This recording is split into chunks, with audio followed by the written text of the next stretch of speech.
Good morning అండి. ఈరోజు నేను మీకు పండు మిర్చి పేస్ట్తో నిమ్మకాయ చట్నీ నిల్వ పచ్చడి చూపిస్తానండి. దీనికి కావాల్సింది నిమ్మకాయ అండి. నేను ఇది ఒక వారం ముందే నిమ్మకాయ పచ్చడి పెట్టుకున్నాను.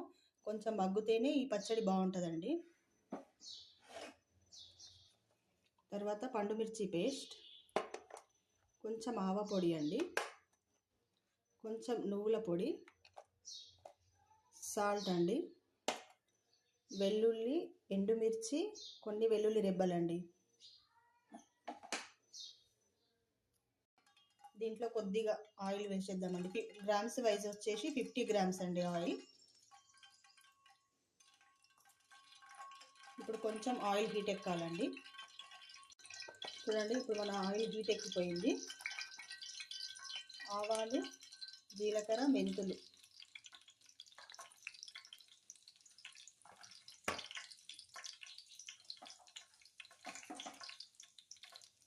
అవి కొంచెం వేగాక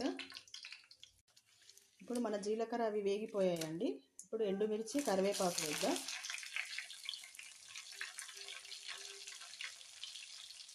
ఇవి కొంచెం వేగిన తర్వాత వెల్లుల్లి ముద్ద అండి.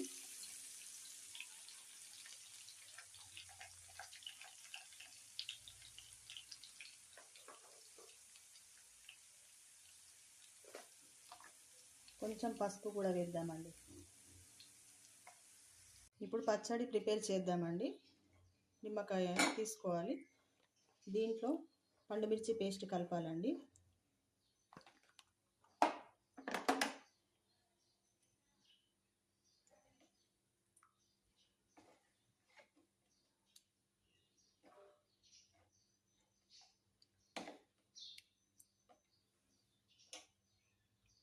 ఆవ పొడి వేద్దామండి.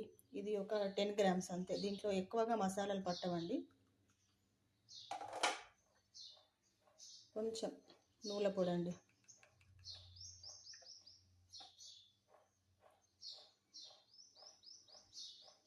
రుచికి తగ్గట్టు సాల్ట్ అండి. ఆల్రెడీ కొంచెం పచ్చళ్ళలో ఉంది కాబట్టి చూసి వేసుకోండి. ఇప్పుడు బాగా మిక్స్ చేద్దామండి.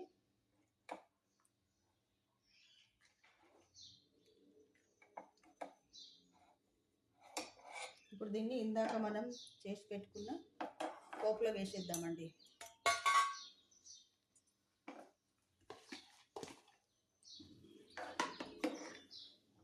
ఇలా బాగా కలుపుకోవాలి.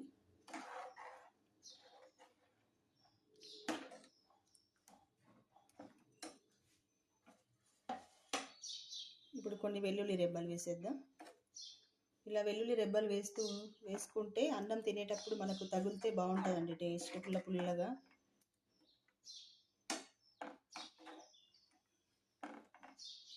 చూడండి పచ్చడి ఎంత బాగా కనిపిస్తుందో. ఇప్పుడు కొంచెం మెంతి పొడి కూడా వేద్దామండి. పచ్చళ్ళలో మెంతి పొడి ఫ్లేవర్ బాగుంటుందండి టేస్ట్. తర్వాత కొంచెం జీలకర్ర పౌడర్ అండి. చూడండి పచ్చడి ఎంత కలర్ఫుల్గా కనిపిస్తుందో. దీని కాంబినేషన్ వేడి వేడి అన్నము, చప్పటి పప్పులో బాగుంటుందండి. పిల్లలకి లంచ్ బాక్స్లో కూడా ఇవ్వచ్చండి. హాస్టల్ పిల్లలకు కూడా పంపించవచ్చు, బాగుంటుంది టేస్ట్. చూడండి ఫైనల్గా మన పండు మిర్చి నిమ్మకాయ పచ్చడి అయితే రెడీ అయిపోయిందండి. చాలా బాగుంటుందండి టేస్ట్. నచ్చితే మీరు కూడా ట్రై చేయండి. ఇది ఎక్కువ కాలం నిల్వ ఉంటుంది. ఇప్పుడు దీన్ని ఒక ఎయిర్ కంటైనర్ బాక్స్లోకి తీసుకోవడమేనండి.